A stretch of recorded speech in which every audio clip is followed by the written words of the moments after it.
Good afternoon, everybody, and welcome. My name is Alex Nadvias, and I'm a member of the Partnership Council on Juvenile Justice for Washington State. I have the honor of co-chairing our Policy Reform and Strategy Committee. Some may know it as the formerly Legislative Committee for the PCJJ, and I have the privilege of co-chairing that alongside our PCJJ youth member, Morningstar Large. We're excited to have you all join us today. Before I introduce our presenter, I wanted to take some time to share some background on our venue and purpose.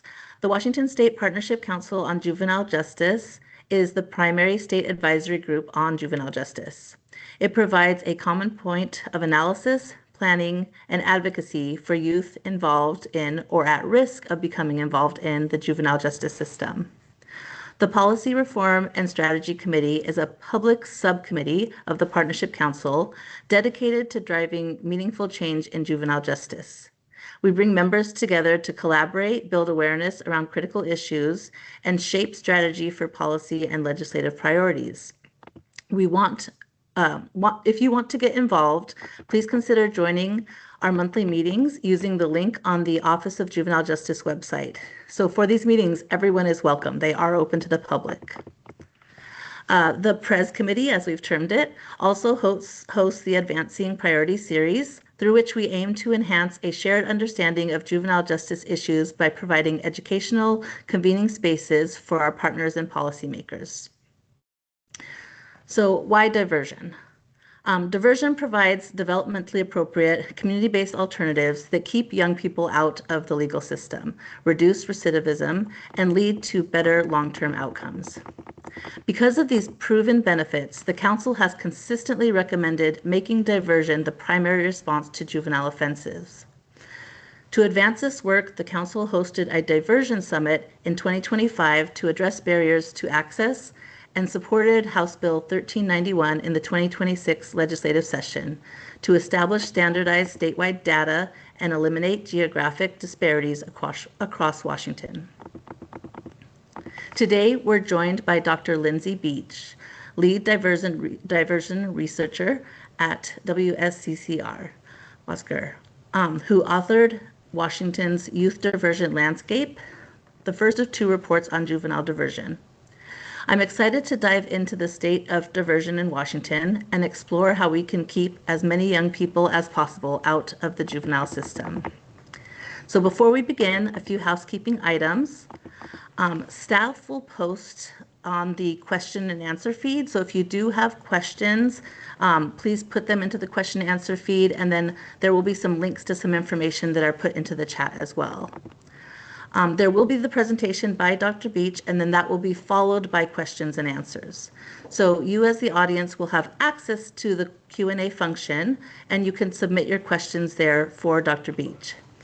Relevant questions will be shared with the presenter after the webinar for a follow-up, if not answered during the meeting. The recording of today's discussion will be posted to the Advancing Priorities website and emailed to everyone who registered. Now, without further ado, I'll pass the mic to Dr. Lindsey Beach. Thank you, Alex and Alexi.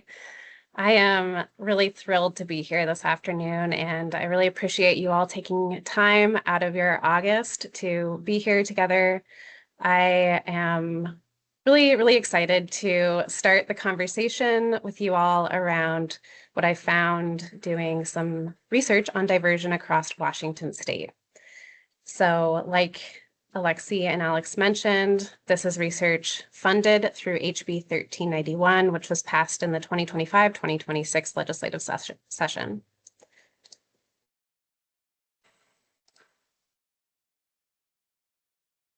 All right.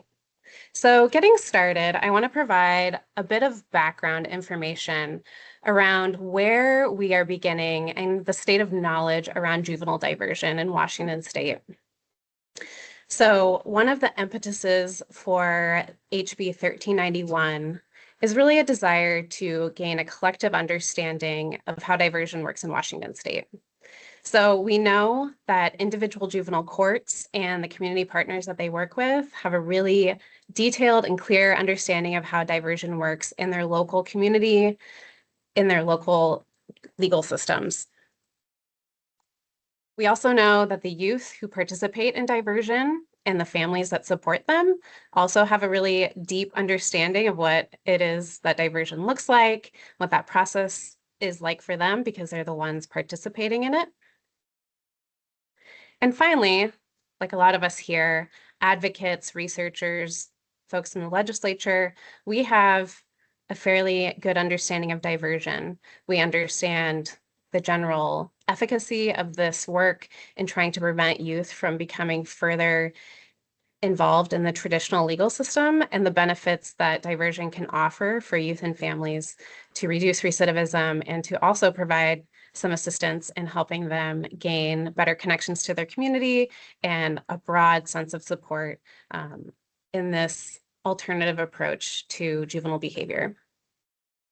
But really what was missing and the goal of 1391 was to develop a really clear, common understanding of juvenile diversion across the state.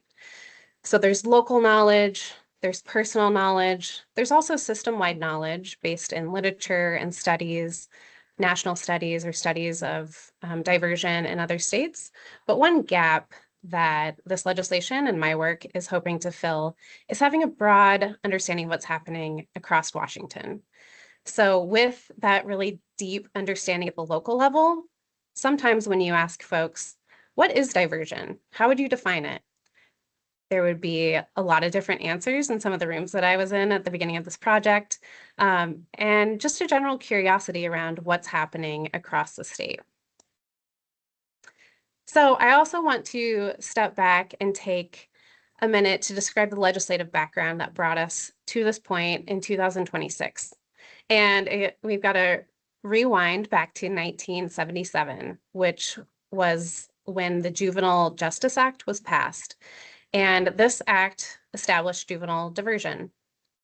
A lot of the same principles around wanting juvenile diversion to connect youth with their communities, provide an opportunity for an alternative response to criminal legal referrals is all baked into that 1977 diversion law. It's going to be celebrating its 50th birthday coming up this next year. The next major piece of legislation that impacted diversion was the Community Juvenile Accountability Act in 1977.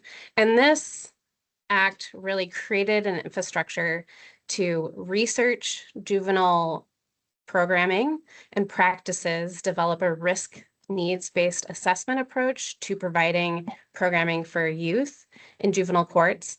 And it focused primarily on youth that are considered to be moderate or high risk of reoffending or recidivating.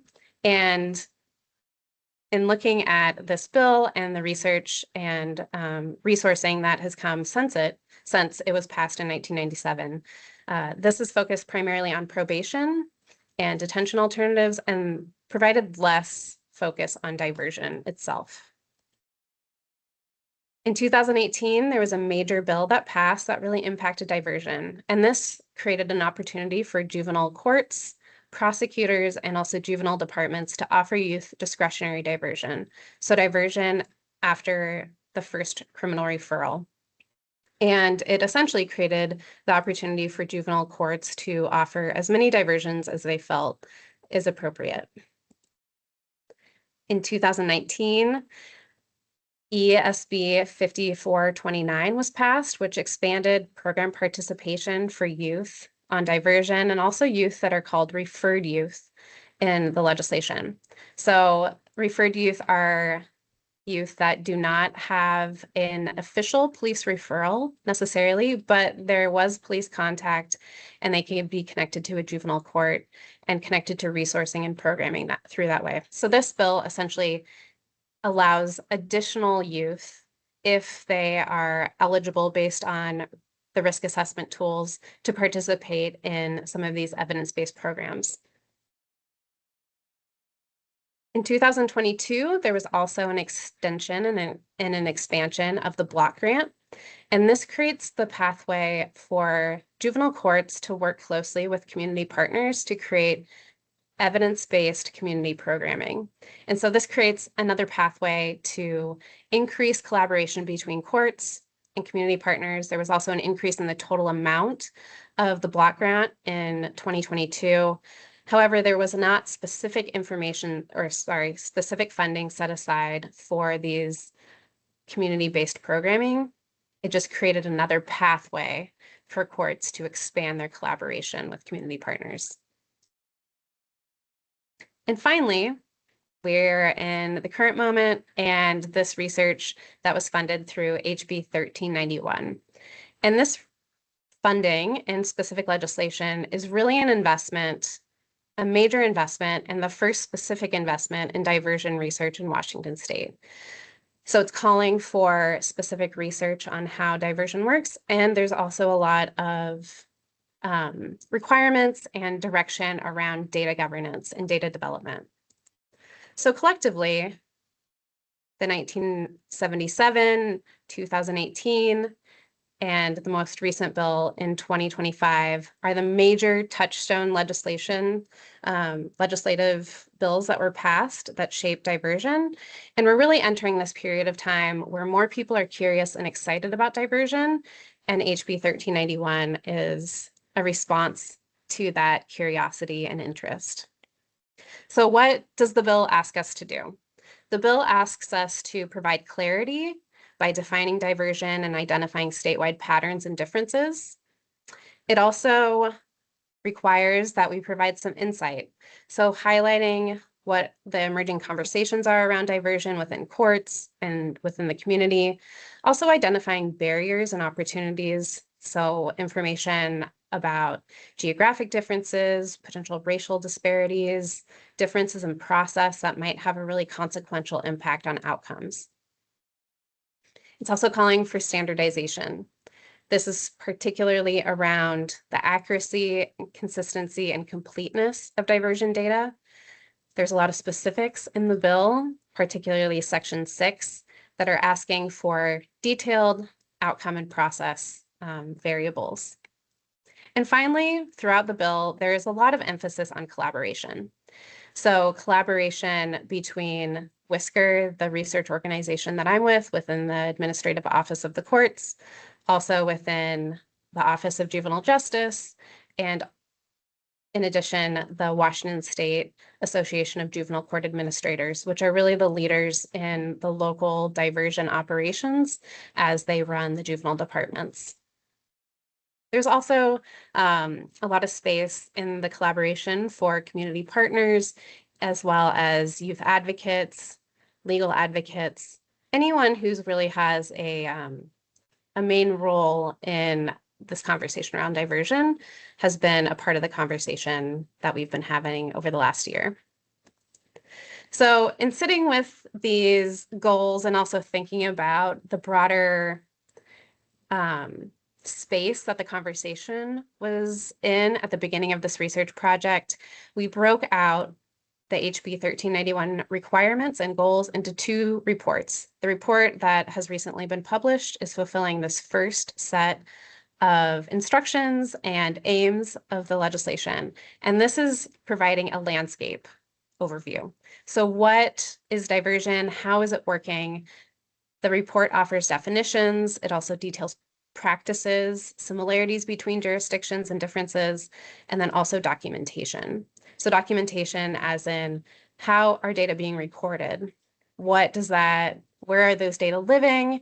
Are they accessible to me and the Administrative Office of the Courts? If not, how could we collaborate in making them available for a statewide data set? There's also a second report, and this is coming out sometime this next year, and that's going to focus on the outcomes and process points.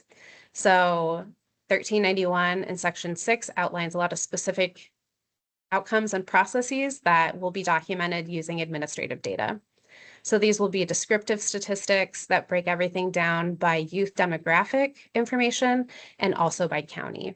So it'll provide really detailed information building on what's happening in this first report to provide the what is happening answers. So when we have a definition of success that was offered in report 1 and report 2, we will know the number of successful diversions that were completed.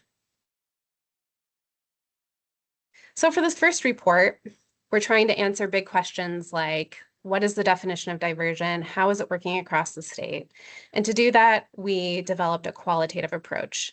And so this meant visiting the courts. I had the pleasure over the winter and early spring to visit the 33 juvenile courts in Washington state. So all the way from Asotin up to San Juan. It was a really fun road trip, and I was very privileged to be able to meet with everyone in person and have those conversations. So there were 33 visits to juvenile courts, and then I also visited 2 community partners in person as well. And in total, I conducted 181 interviews. So these are with court staff and leaders, so court administrators, managers, frontline staff, the probation counselors that work directly with diversion youth, and then also data specialists, so the people that are recording the information about diversion, entering it into either the statewide system or a local system.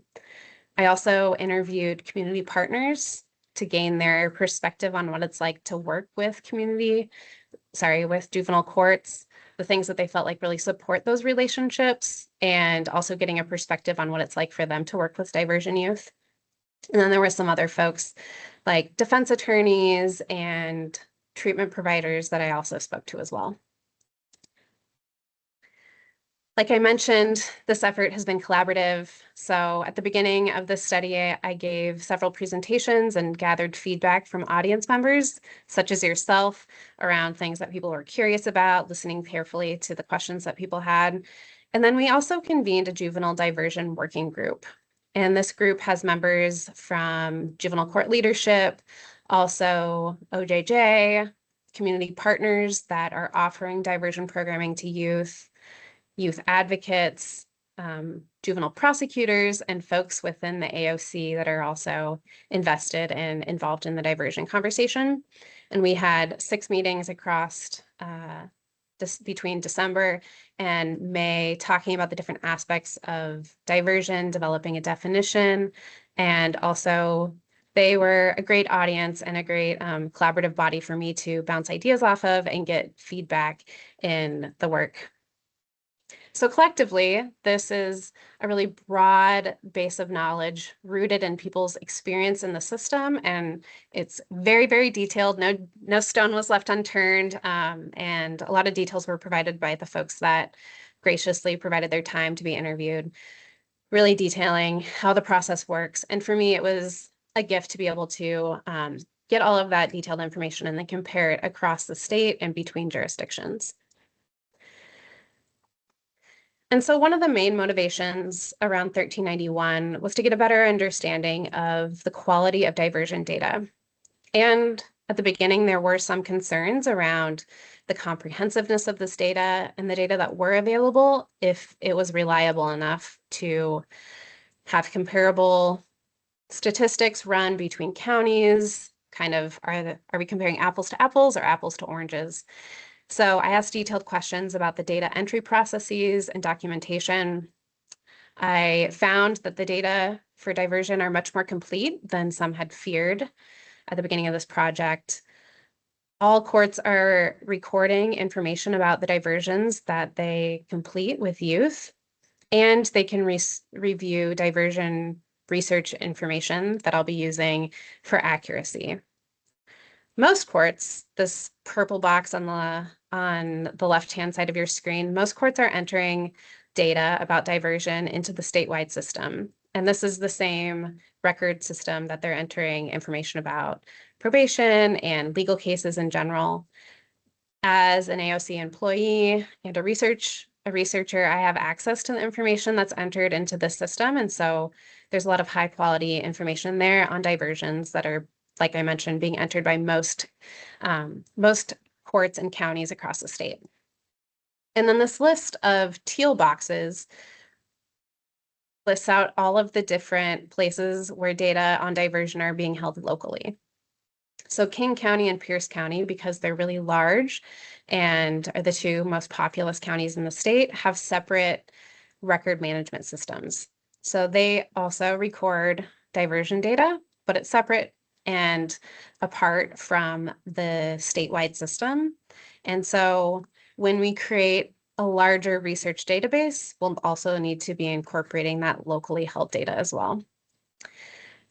Courts, like I mentioned, are often entering information in the statewide system as well as in a local tracking system. And there may also be data kept in prosecutors' offices about the referrals that are coming in. So all in all, the diversion data are more complete than some were fearing, and they're spread between statewide system and local systems, but identifiable and able to be put into one larger research database for this work. So like I mentioned, one of the big goals of 1391 was to establish some definitions for diversion. And believe it or not, in some of the early conversations, you'd ask rooms of people what diversion was, and people would have various answers.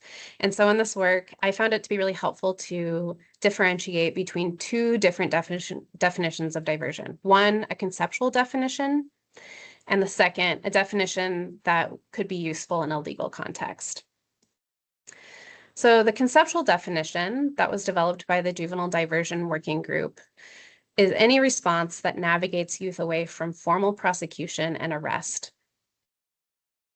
And this definition is really general, and it's how advocates and folks in common conversation will be talking about diversion. Really, this is an exit ramp that prevents youth from going through the traditional legal process where charges are filed. They would end up in a courtroom where their case could be adjudicated.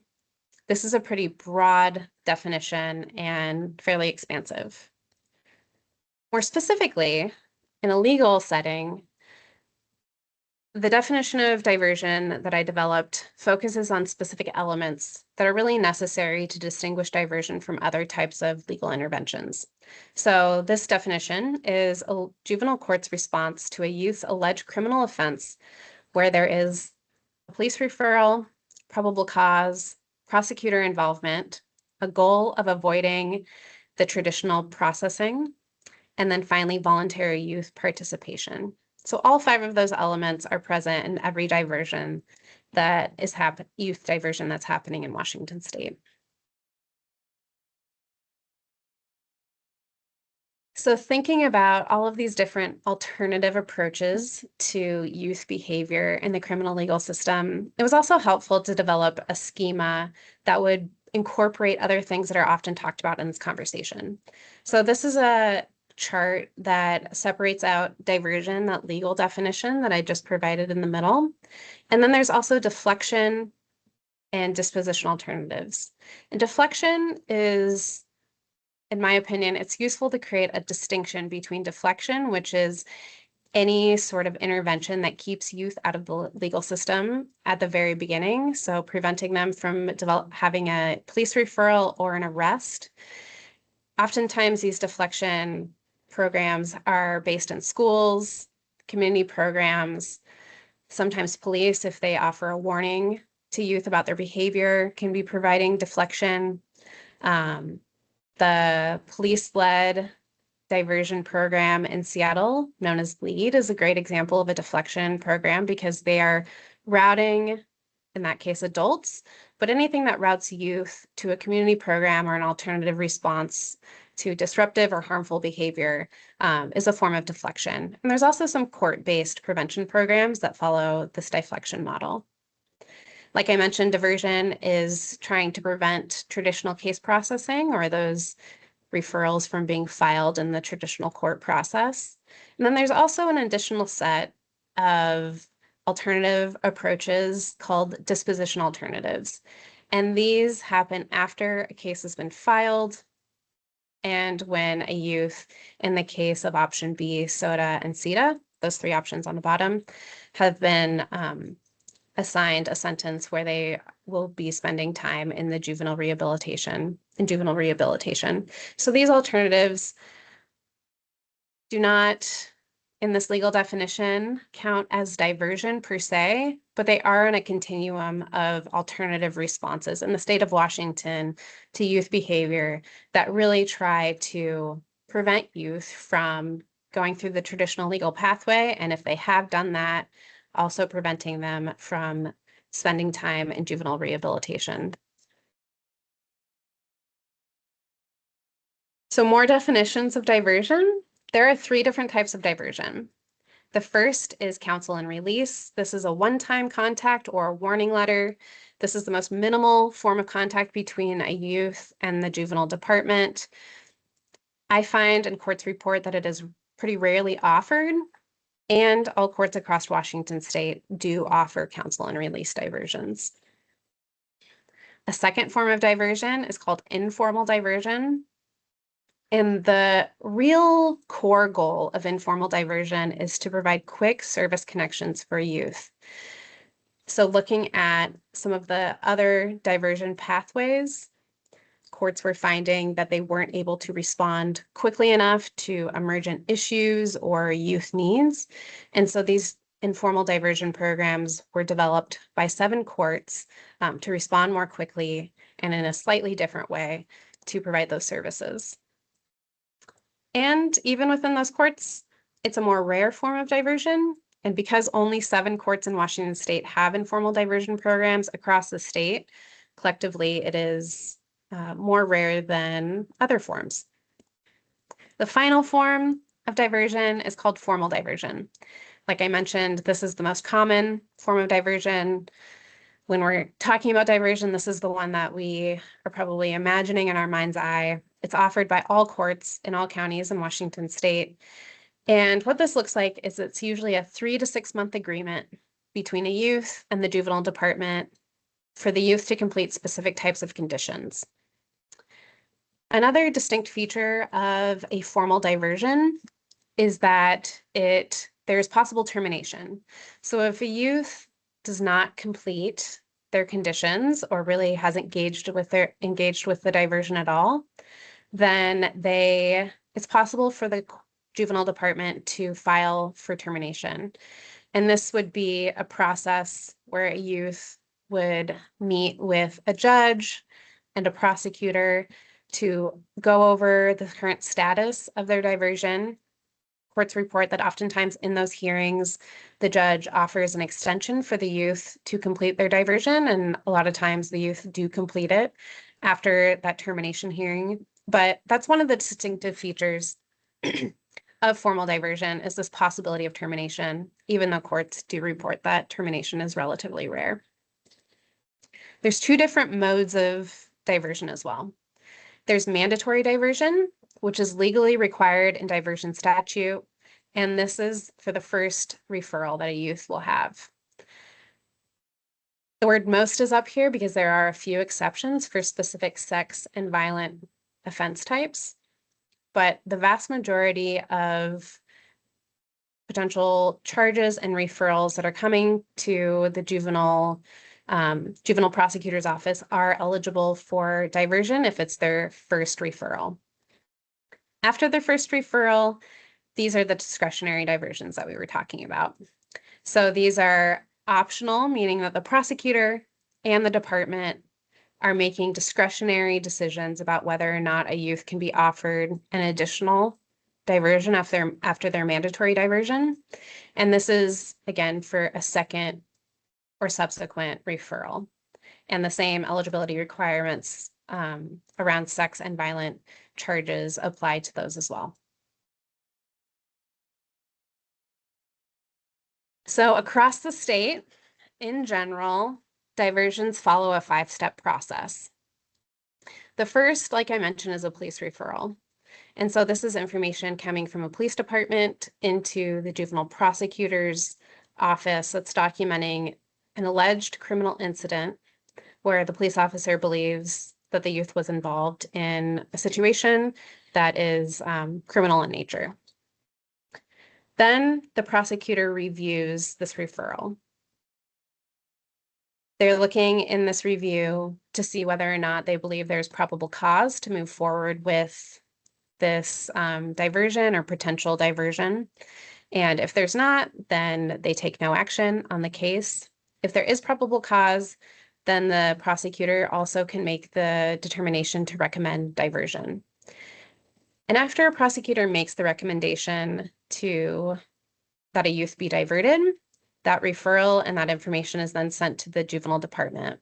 And the juvenile department is the one that selects the type of diversion that they are choosing to offer youth, either counsel and release diversion, a formal diversion, and if the court offers informal diversion, that could be a different type that they choose from. And after they've selected the type of diversion that they are hoping to offer youth, then they extend the offer. So they send a letter saying, we would love to meet with you. You're being offered a diversion. Here's kind of the broad outline of what that looks like.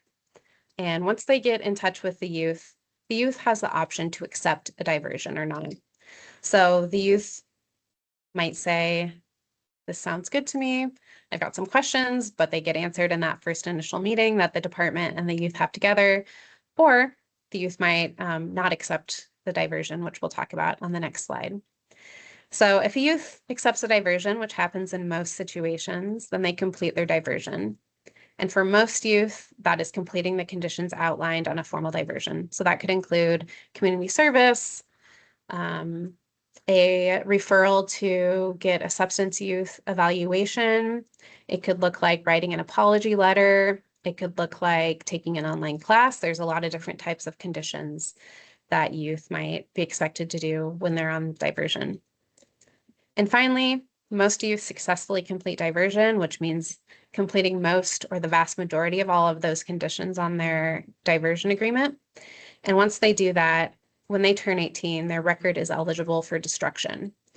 And this is a process that's detailed in the report where after a youth successfully completes diversion on their 18th birthday, the court's notified and then goes through the step of destroying their records. Most diversions are coordinated by juvenile departments across the state. There are 3 jurisdictions, King, Pierce, and Whatcom County, where there is also community coordinated diversion, which means community organizations oversee and also coordinate the youth diversion. But in Washington State, the vast majority of diversions are happening in the context of a juvenile department.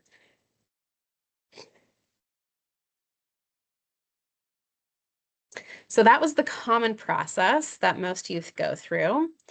The police referral, the prosecutor review, the department choosing and then offering a diversion, the youth accepting and completing their diversion, and then their records becoming destroyed once they become eligible.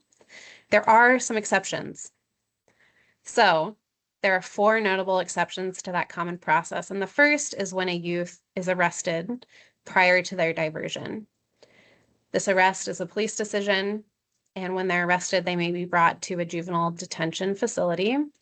At that facility, they may be screened and potentially released if the detention facility determines that they shouldn't be held, or if they are being held, then they will be held before their diversion. And usually this is anywhere from a few hours to a few days, depending on when they are admitted to the detention facility and when their arraignment hearing is. And in these situations, the youth are arrested, screened and released, or potentially held in detention. This is just a different starting point, but the rest of the diversion process looks the same, like what we described on the previous slide. There's also situations where a youth is offered diversion, but then they reject it. They say, I'm not interested in participating in the diversion process, or I also want to talk to a defense attorney and learn more about it. And so this is a situation where the youth is opting into the traditional court process. And according to courts, most times that youth do this, they oftentimes accept diversion again. So once they go into a hearing or a meeting with the judge and the prosecutor, they more or less say, I've learned more about diversion. I think it's a better option for me. I'd like to take that offer. And courts across the state say that they do accept those, basically accept youth back into diversion after they've changed their mind. Sometimes a juvenile department returns a recommendation back to the prosecutor's office because they don't feel like it's appropriate for that youth to be diverted. So the common reasons for this, the most common reason is that they've reached out to the youth and family and haven't been able to get in contact with them. Other reasons are the youth might have needs that the department feels like are too great for diversion, and I think a different strategy would be more appropriate. Oftentimes, when these cases are returned to the juvenile prosecutor, prosecutors report that they file on these cases or these referrals. And finally, there's post-filing diversion exceptions. These are instances where the prosecutor has filed charges and additional information has become available, or maybe the youth rejected diversion at first, but then they're going back into the diversion pathway.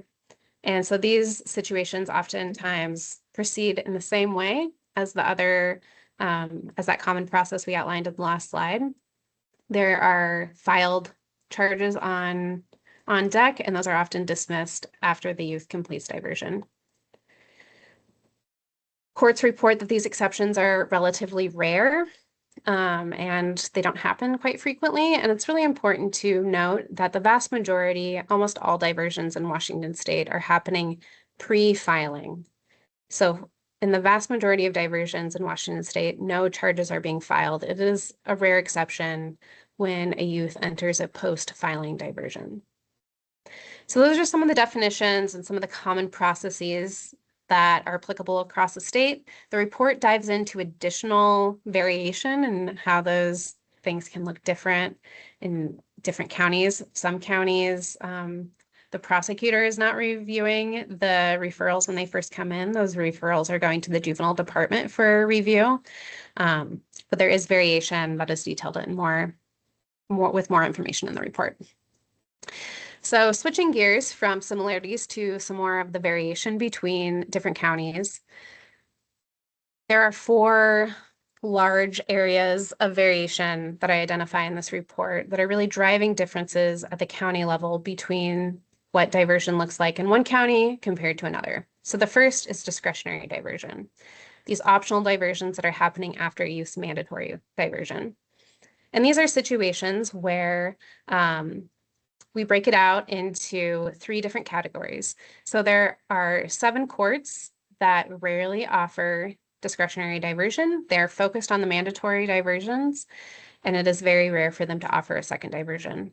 Most courts, 19 in Washington state, report that they offer at least 2 diversions to youth and sometimes a 3rd diversion.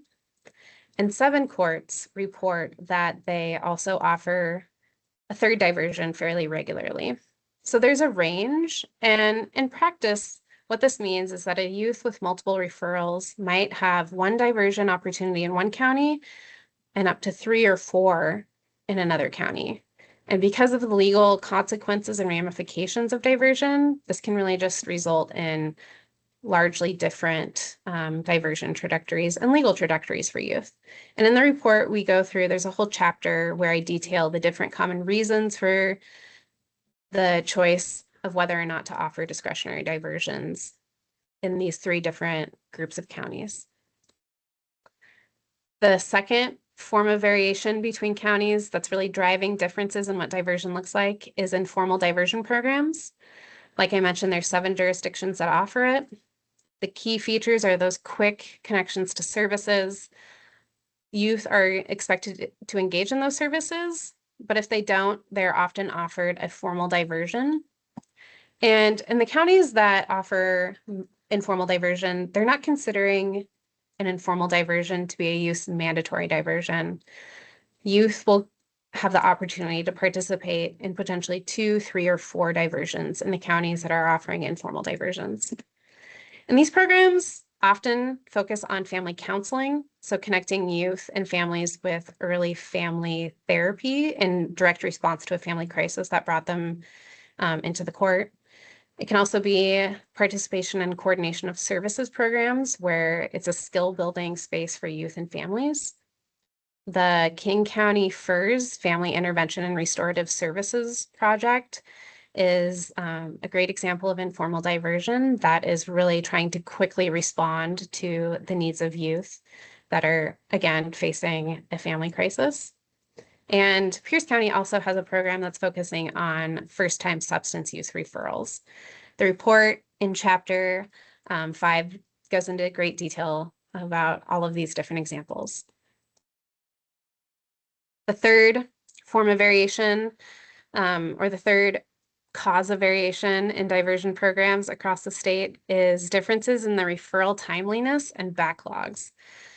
So if you remember back to that common process, one of the first points is prosecutor review. In some counties, prosecutors can take months, and I even heard up to years to review those initial referrals. And when there are significant delays in timeliness and backlogs in the prosecutor's office, that essentially makes the rest of the process very difficult. Youth are not getting the services they need or responses quickly. The process slows. It becomes very difficult to partner with community programs in a reliable way. And frankly, courts report that sometimes youth and families are confused and frustrated that the response is happening so far after the initial incident. There's also differences in community partners and funding. Juvenile diversion notoriously is very, very underfunded. Community partners vary between counties. Some counties have a lot of available community partners, and other places have less general investment in youth services, and there are fewer partners for courts to organize programming with. And this creates a really big difference in the types of conditions and the opportunities that youth have on diversion. I'm going to go through some of the quick highlights. These are all detailed throughout the report, and the chapters are available here. So some of the things that really stood out to me in this research are that counties across the state shared similar goals, values, and general processes for diversion. I was coming in thinking that every county would be very, very different, and I actually found a lot of commonality between places. In general, there is openness to diverting Class C felonies. I heard this from juvenile departments and also juvenile prosecutors. There are some specific kind of qualifications that prosecutors mentioned when they said that they were open to this, but in general, Class C felonies are considered divertible by many. Marijuana vaping was surprisingly a really common topic marijuana vaping happening in schools.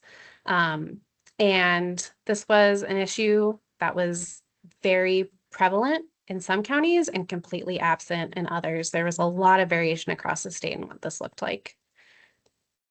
Like I mentioned, it was pretty profound to see the ways the lack of dedicated diversion funding created situations in juvenile courts where they were trying to basically put together different streams of funding to provide services and resources for diversion youth. But in some places, it was just very, very difficult. And finally, across the state, I was pleasantly surprised to see such a desire from juvenile courts for best practice guidance. I heard this from a lot of different frontline staff and also court leaders. And they were also curious about creating more standardization around what diversion looked like across the state, while also acknowledging the need for adaptability. So how do we create a system that works well for King County and also Klickitat, because those contexts are very, very different.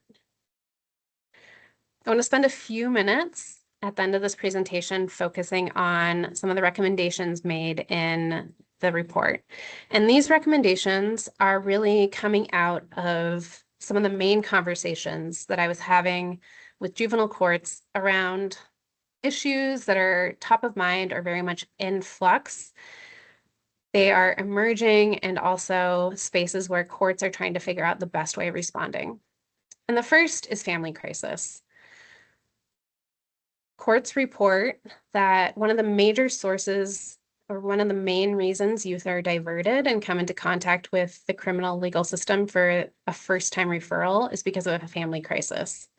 The quote you have on your screen here is detailing a prosecutor's description of what happens during these situations where police oftentimes will arrive at a scene and for various reasons may arrest a youth.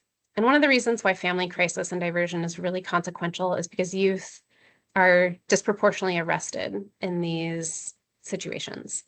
And so This is a particular set of issues where juvenile courts are trying to figure out the best way of responding. It's one of the reasons why those informal diversion programs are really focused, a lot of them on responding to family crisis. And juvenile courts are also trying to figure out the best way to support families, understanding that, yes, the youth are the ones participating in diversion, but if the family is not supported and if kind of root problems are not effectively addressed, then the likelihood that this young person is coming back into the contact with the system is relatively high. Sorry about that. And so from this situation, we recommend two responses. The first is to fund immediate responsive services for families in crisis and develop and shore up court community partnerships that allow for those services to really respond to family and youth in need in the moment and right when they do need it. And the second is to increase funding for a program that courts feel is very effective called functional family therapy. This is a program that's already available, but it can be more challenging for courts to offer it to diversion youth, and so expanding that accessibility. And the final recommendation that I'll discuss here is around record destruction. So thinking back, when a youth is arrested, screened, and potentially released or also detained, sometimes during that process, youth are fingerprinted. And when youth are fingerprinted, those fingerprints go to the Washington State Patrol. And when a youth successfully completes their diversion, their records become eligible for destruction.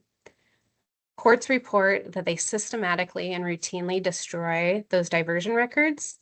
And they also send letters to other agencies, so police agencies and the Washington State Patrol, to destroy records associated with that diversion. It's the destruction in those other agencies that seems to be less reliable for some youth. And I guess to be clear, this, according to courts, this is not a widespread issue, but for the youth that are impacted, it can mean that information comes up on a professional background check. They might have difficulty gaining access into Canada. They might also have problems gaining housing. There's a whole list of different ways that these undestroyed records can negatively impact youth. And our recommendations in light of that are to change the law to make all diversion records go under mandatory destruction for youth that have successfully completed diversion, so including those fingerprint records. And then also for courts to evaluate and potentially adapt their fingerprinting practices so that they have less of a negative long-term impact on youth. Really quickly, the report also goes over several other areas of emerging conversation recommendations. So we talk about risk evaluations, that prosecutor timeliness and referral backlog that I had mentioned, the need for dedicated diversion funding and programming to support community court partnerships. We talk about school partnerships and also marijuana vaping. We discuss data insights and ongoing diversion research, kind of the things that people are most curious about. And then we also describe the need for a statewide framework for diversion. I want to take a minute to thank you for your time. I know that was a really quick overview of diversion in Washington State. I'm really excited to hear your questions. And I just want to take a minute to also thank the many people who sat with me and answered all of my questions, gave up their time for interviews. And also I want to recognize that the funding to visit all the courts was graciously provided by the administrative office of the courts. And I'm really grateful for all the support from individual courts, and then also all the community collaborators that have been in conversation with me over the last year. This is a collective effort, and the richness is a reflection of people's generosity for sure. So I'm going to pass it back to Alexi to organize some of your questions and to be in conversation. And like she mentioned, I'll be following up if there is anything that we can't get to in this Q&A. I was just going to pipe in real quick to just say it is absolutely clear that this was a big collaborative effort. And so just many, many thanks for, this comprehensive and insightful report that you shared with us. And I looked at the list of participants and certainly, so much of the diversion community is watching right now. So appreciate everyone being here and being a part of this discussion. And so we are going to transition to the question and answer portion of the presentation. And Alexi Castilla is going to flag some questions so feel free to put those into the Q&A portion for the webinar. Thanks. Thank you, Alex. So as Alex has stated, as we move into the Q&A portion of the agenda, if you have any questions, please put them in the Q&A chat. I'll be checking those. And we do have some prepared questions, so we're going to do those after our prepared questions. But today we learned about the shared principles and common goals that guide diversion programs across Washington. Thank you, Lindsey. We also learned that while legislative framework and prosecutorial discretion set the parameters for who gets diverted, the outcomes really rely on a lot of what you had mentioned, like prosecutorial, like timeliness, and the consistent funding of our community partners, which I think is really huge. Ultimately, expanding effective diversion really requires addressing those barriers that you identified in your report, and then providing a dedicated funding stream for programs and continued research. And that is definitely something that the Partnership Council on Juvenile Justice is in support of. So thank you, Lindsey. Okay, our first question: what are some of the common misconceptions that people have about diversion? Yeah, I think the biggest misconception is that youth aren't really doing anything when they're on diversion. So there is one type of diversion, that counsel and release diversion, which is really minimal contact. And one of the examples that I mentioned in the report that a frontline staff shared with me was a youth who was fishing in their county, didn't have a fishing license. For some reason, a police officer stopped them and filed a referral with the juvenile court. And the frontline staff reviewed this and they said, there's nothing for us to do here. So they had a quick conversation with the youth and reminded them to carry their fishing license. But that was the end of it. They did not have to complete any conditions. There was no additional interaction between the youth and the court, the juvenile department and that frontline staff person. But the vast majority of diversions in Washington State are formal diversions. And so youth are completing something. So this could be community service.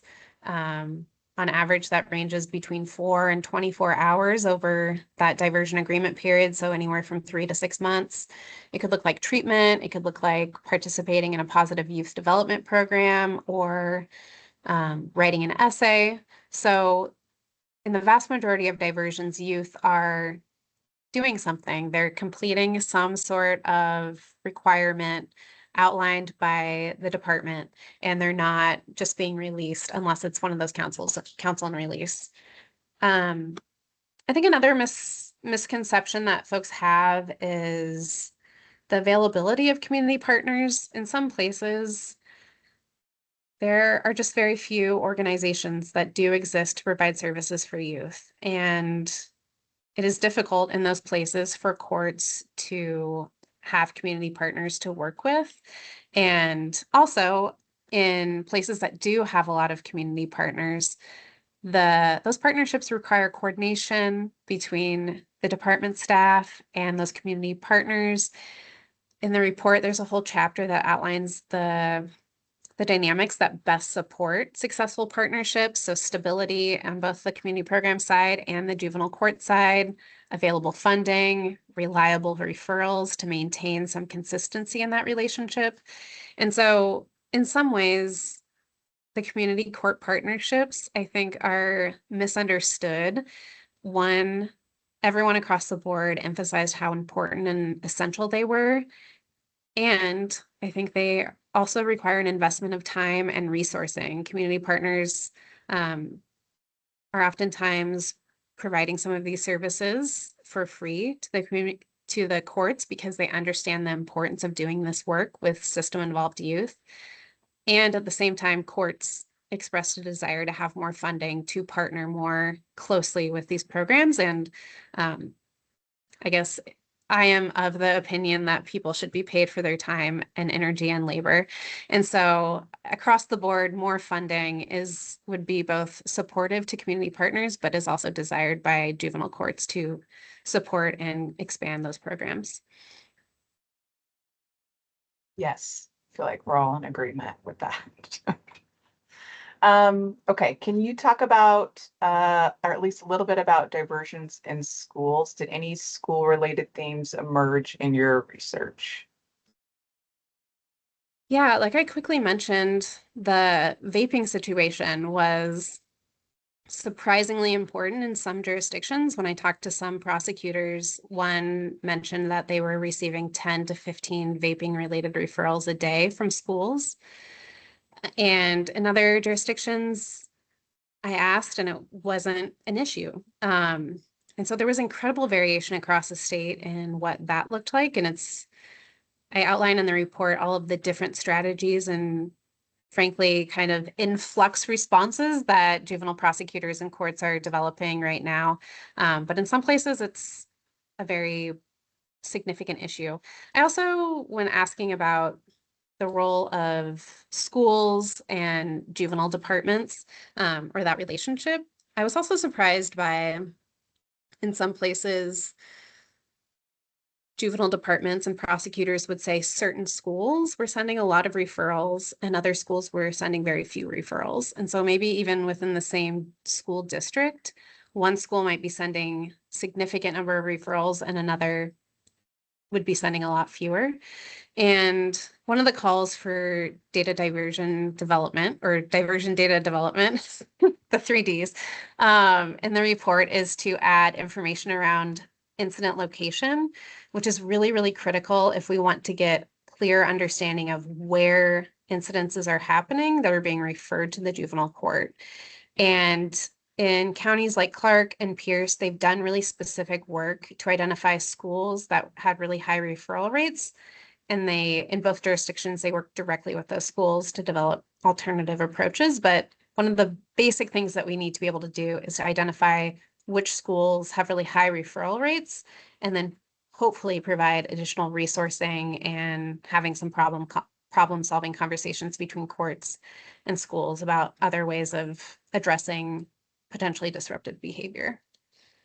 So to be clear, just for everyone, diversions are being tracked, but not the location where they occur. Yes, and that information is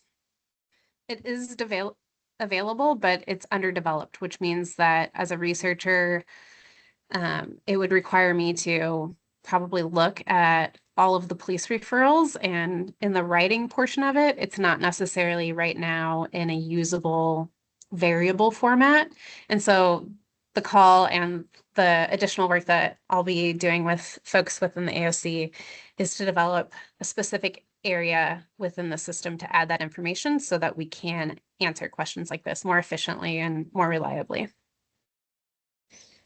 Beyond budget constraints, what structural factors lead to the significant disparities in diversion options that you kind of hinted at? And I know it goes more into detail in the report. Yeah. There are a lot of things. One of the first things that comes to mind is transportation. And like, for example, Okanagan County is so big. Geographically, it's huge. And oftentimes services are centralized in major cities within a county, and youth that are outside of those cities have less access to some of those resources, particularly in-person resources. And also with youth, sometimes they're too young to have a driver's license, or potentially having a car, having access to a car can also be an economic barrier for some youth. And so transportation is a huge one. I also heard about insurance coverage for counseling or substance use evaluations. I think one of the biggest ones, in addition to transportation, is just available activities. So are there opportunities for youth to become involved in things after school, in the summer? Is there employment opportunities? Are there things for juvenile courts to connect youth to? And then finally, like we've mentioned already, the availability of different community partners. Do they exist in the community? Are they offering programming that's appropriate and helpful for youth on diversion? So I think transportation, insurance, available activities, and partners are some of the things, in addition to very limited funding, that shape what those opportunities look like. Thank you. At the moment, what diversion topics are drawing the most interest from court staff specifically? Yeah, like I mentioned, there's a lot of curiosity around best practice. In zooming out around juvenile, kind of the juvenile legal system in general, there has been a lot of research and development and change over the last 30 years, but even over the last 10 years, there's been emerging research, changes in our understanding of youth brain development. Some of this is moving very quickly, and courts, from what I heard, are interested in staying up to date and incorporating that. So best practice was very top of mind. People were also curious about the efficacy of offering multiple diversions to youth. So looking and hoping for some comparative research. Risk assessment was an interesting and hot topic. What role should it play in diversion? How do we incorporate it? Risk assessment in Washington State has been really focused on the probation youth, or the youth that are participating in probation. And it's used in a lot of different ways in diversion, but mostly it's not being utilized that much to determine the conditions on those diversion agreements. So that was a topic that people talked about. And then, yeah, and then also funding. It's a huge issue in Washington State that diversions have increased significantly over time. Youth are receiving multiple diversions, and the state funding pathways are really restrictive and limited for diversion in particular. Most of the state funding is focused on programming for youth on probation. Well, you mentioned funding, so we do have a question from James. Great. That hopefully you'll be able to answer. What % of the diversion programs are funded by state grants versus local, court, or county funding? Yeah. So not to deflect the first question, but I focused mostly on the impacts of limited funding. And there's a chapter in the report, a section in chapter 11 that goes into the structure of diversion funding. And one of the reasons I did that was because the Minority and Justice Commission also released a diversion report in 2025. And there's a really great chapter, chapter 3, that focuses on the structure of diversion funding. And the authors go into great detail answering that question specifically. So what proportion of counties' funding is coming from the state through the block grant? What is coming from local resources?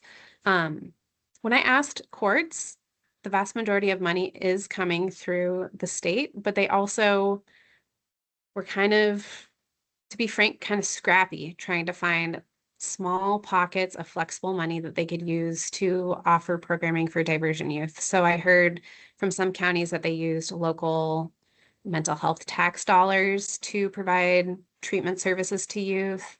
Some courts are seeking out and winning specific grants to develop programming. But a lot of it is programs that are available to both probation youth and diversion youth, kind of adding on to the resources that are already there. And most of that is coming through the state block grant. And I also in the report detail how the structure of the state block grant actually disincentivizes courts from providing services to low-risk youth. Many diversion youth are considered to be low risk. And there are reasons for that incentive structure, but one of the results of that structure means that diversion in particular just has not had as much dedicated funding. So I would say The best answer to that question is actually found outside of my report, but in a chapter that I highly recommend. And if we don't get it in the chat, we can also send it along with the follow-up answers to folks, because it's super detailed and I didn't want to recreate the work that they had already done. Actually, Jenny just dropped in the chat, so Thanks, go to Jenny. the chat if anyone wants to read that report. It's a great report. Yeah. Okay, the last of the prepared questions, but we do have quite a few in our Q&A. So how can we support the creation of more diversion programming? I think specifically when you talked about the lack of resources, those tend to occur in rural counties. Yeah. If you have any suggestions for that. Yeah. This is it's a really interesting puzzle in my opinion, and really important. Counties across the state all report that they do not have enough dedicated funding for diversion. Even larger counties that do have more available partners still felt like they did not have adequate resources to basically fund diversion programming to the level that they wish they could. But that is a particularly acute issue in rural counties. And in thinking about the need and desire to connect youth to their communities, I think in rural spaces, those connections could look different. And so if programs do not exist, if there aren't available community partners, what could it look like for courts to have flexible money to provide concrete goods for youth? So things that would help them connect to their community, maybe after school programs or specific hobbies that they're interested in, positive youth development opportunities that maybe the youth and the juvenile department could identify that are helping the youth maybe connect more closely with a trusted adult, maintain a positive connection to their community, but could be possible outside of the infrastructure of a community organization. Having some sort of flexibility in being able to support those types of connections that result in a closer connection between a young person and their community in a positive way. I think in places where there's fewer partners or fewer organizations, we need to be thinking outside of the box so that those youth do have those same opportunities. They might just look different. The pathway to get there might look different than it does in places where there are really robust partners. But youth in rural communities shouldn't be deprived of some of those same opportunities. And they're really important for youth development, right? It's a different experience to connect positively with your peers, with an adult, in a community setting versus doing an online class. Those are two different experiences. Well, and you mentioned that some counties offer multiple diversions, while others don't. So really where you live can like impact, your future, right? Totally. So, okay, that's a good question. I almost interrupted you for this question. No worries. Glad we're Was getting to it. was there any attempt to include opinions, experiences of the parents and their youth that actually went through diversions in this report? Yes. No. And that is a stated limitation of the report. So chapter 1 describes some of the limitations, and this is definitely at the top of the list for me. And in looking at all the things that we need to know about diversion, I decided to start with having a clear understanding of how the system worked as an important first step. And that's one side of the coin, right? So now we have a better statewide understanding of how the system works, but we do need to address the other side of this relationship, which is the experience of youth and families and diversion. And there are some courts, King and Pierce, that are starting to basically gather feedback from youth about their experience on diversion. So giving them a short survey at the end to kind of ask about what it was like for them to be on diversion, the things that they enjoyed, any sort of feedback that they might be able to provide. But I can imagine and call for the need for additional follow-up research to get a better understanding of what it's like. So that is 100% a need, a known need. And I'm personally very curious in hearing what it's like, especially youth that might have experienced diversion and other types of legal involvement. If they could compare their experience between the two, I think that would be really interesting from my perspective. But it's a known limitation, and it's something that I am the person doing this research, and I have only so much time. And so I've made some difficult choices around how to scaffold and sequence the different research questions. But it is definitely on my radar. And if funding continues, I think that getting more feedback and direct insight from families and youth would be, from my opinion, very top of the list for me. So hopefully there'll be more research on this that will include families and young people. Yeah, and I guess just one quick follow-up to that is it's really important to do that work with a lot of rigor, which means very intentionally sampling or identifying people that had very different experiences with diversion. So thinking about some of the youth that were offered diversion and chose to opt into the traditional system, maybe youth who had their diversion terminated, youth who successfully completed diversion, youth who went through an informal diversion pathway, doing a really rigorous research study, gathering that youth and family feedback requires a lot of attention to detail and making sure that we're contacting the right people and making sure that we have a really representative perspective from the folks that are participating in diversion. And so in some ways, I didn't want it to be a tack on to this large body of work that I was already doing. And so not pursuing that does not mean it's not a priority. It just means that it requires specific and really intentional work to do it well and do it right. Well said, Lindsay. Thanks.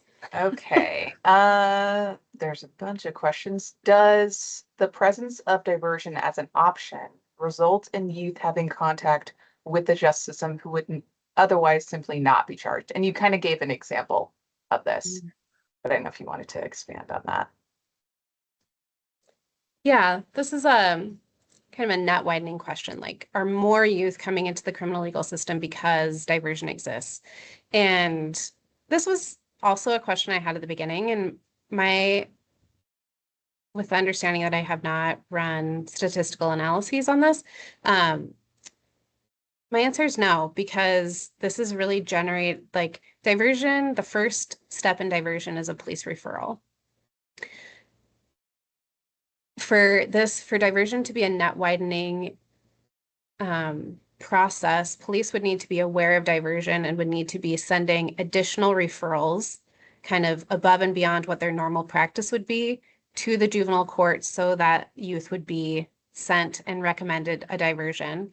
And to be fair, I didn't reach out or talk with police officers, but from my conversations with courts and prosecutors, I didn't hear any sort of indicator that police are referring additional youth or additional instances to the juvenile court so that youth will be participating in diversion. If anything, juvenile prosecutors and courts report that the total number of referrals that they've gotten over time has greatly decreased, which is a pattern we see across the state and also nationally over the last decade plus. So from my conversations, I do not see diversion being a net widening mechanism in the overall process. Yeah. When you were describing the phase where the youth has an option to consult with an attorney and make the decision to participate in a diversion, you mentioned something about meeting with the prosecutor and judge. Can you go back to that? Yeah. So this is a situation where a youth is offered a diversion from the juvenile department, and they say maybe they have more questions around whether or not diversion is beneficial to them, or they want to meet with an attorney to go over their rights. And so when this happens, the juvenile department connects the youth with a defense attorney, the local defense attorney's office. The youth meet with that attorney. From what I heard from the juvenile department, those defense attorneys quite often recommend that the youth accept the diversion. And so after a youth has met with an attorney, they're essentially going back to the prosecutor part of that process.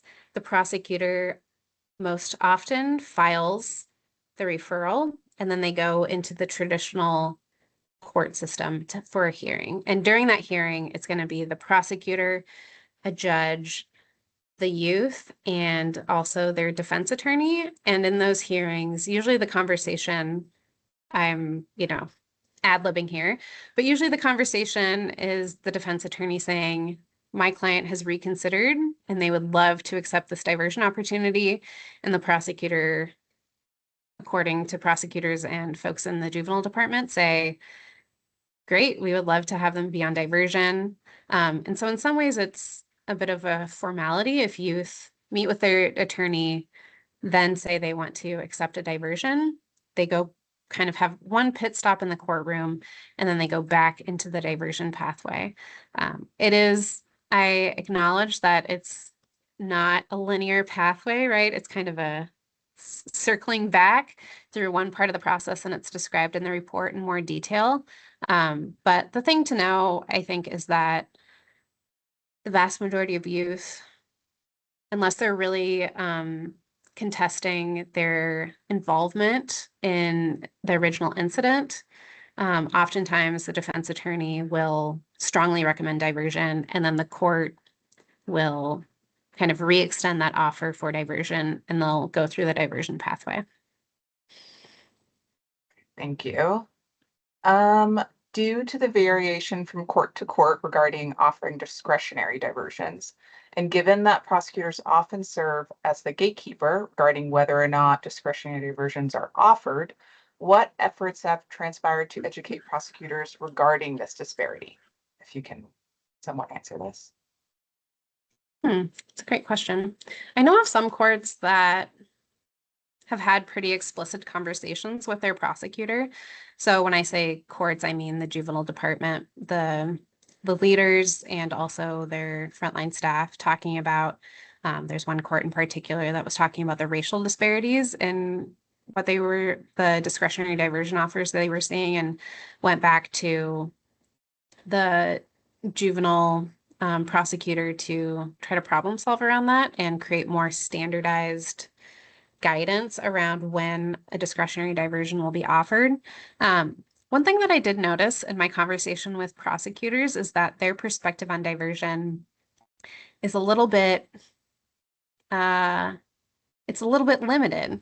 So they see all these referrals and they're making recommendations on the front end, but the only back end diversions that they see are the diversions where the juvenile department is moving towards termination. So they're really getting an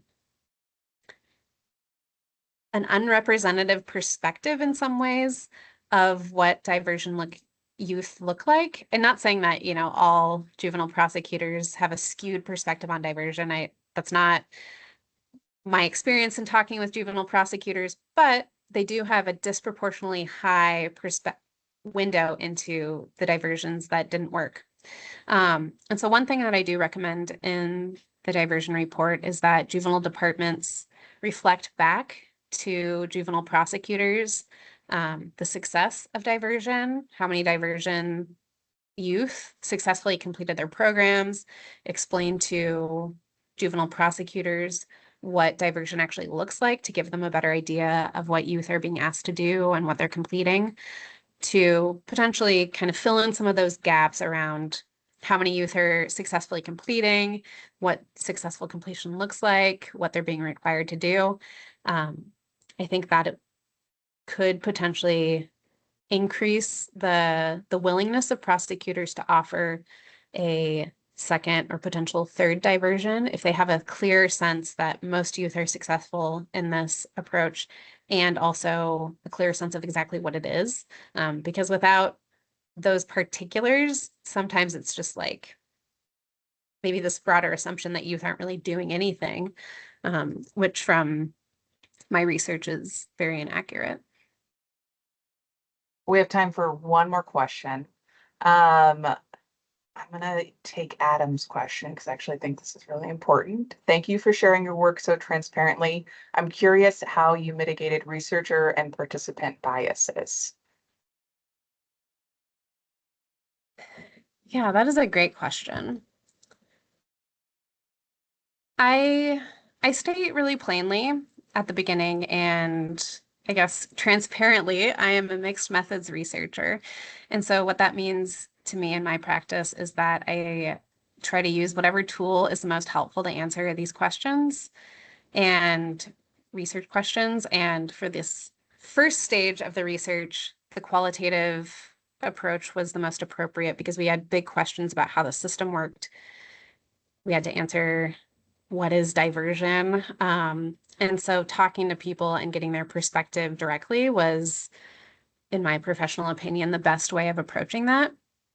And I'm also a sociologist, and so quantitative methods and analyzing administrative data can be one of the best ways to see broader patterns within systems that are oftentimes obscured to people that work within systems because you have one particular role and you're doing the work in front of you, but you don't necessarily understand or have insight into broader patterns across time, across youth, across counties.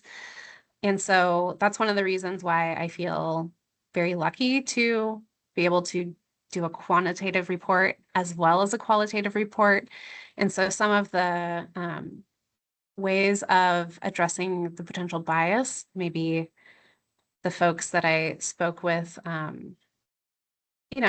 I think I felt like people were being honest with me, but this is interview data and also based on people's recollection and different things like that. So I'm really excited to pair this report with another report on the same topic to flesh out those administrative patterns.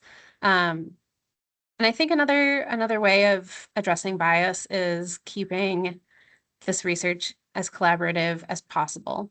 So I did need to directly speak with the folks that worked in the courts to figure out how their system worked. But I've also been in conversation and had other individuals involved in the research process that weren't working in the court system. And those folks had a chance to review and provide input throughout the process. And so personally, as a researcher, I am trying to be involved and connected to a lot of different audiences to keep myself accountable to, not having an overly reliant perspective on one part of this equation, because there are, people who work inside the system understand how that system works in a lot of detail, and it's important from my perspective to clearly communicate how the system works to other folks as well. But there are broader considerations to be made, and I appreciate that. And I think for me, the answers are having a mixed method approach with quantitative and qualitative data and staying consistently collaborative and accountable to communities inside and outside the system as well. I was going to ask, did you have knowledge of diversion prior to doing this research? Like if you had any prior knowledge of the system? Yeah, I would say broad, but going into it, my background is in critical criminal legal studies, and so I was familiar with the different strategies and approaches, kind of some of these alternatives, but in a lot of ways, I was learning alongside alongside the rest of us as we were trying to develop a definition of diversion, because that work hadn't been done yet. So there wasn't necessarily a report that I could read to learn it all. I had to, take my operational understanding of how things worked and then also develop some very granular system understanding of how Washington State youth diversion works. Yes and no. Just a little bit of work, right? Wasn't that? Yeah. All right, I'm going to pass the mic over to Alex, who's going to be closing us out for the day. So thank you, Lindsey. Yeah, thanks, Alexi. And also thank you so much, Dr. Beach, again for being here and walking us through this thought-provoking report, as well as the important questions from the audience. Just wanted to remind folks that we will forward any relevant questions that we did not have time for to Dr. Beach for answers to be shared with everyone who registered. Also, a recording of the presentation will be made available on the PCJJ Advancing Priorities website, and the link to that will also be shared with everyone who registered once it becomes available. We hope this webinar has provided you with a better understanding of what diversion is and how it works across Washington State. We'd also like to encourage you to sign up for the Office of Juvenile Justice newsletter, and a link to the sign up is being posted in the chat right now. The newsletter shares information about upcoming presentations and updates from the Partnership Council on Juvenile Justice. So again, thank you to everyone who joined for the conversation today. And of course, thanks again to Dr. Beach and also to the OJJ staff for organizing this. Have a wonderful rest of your day, everybody.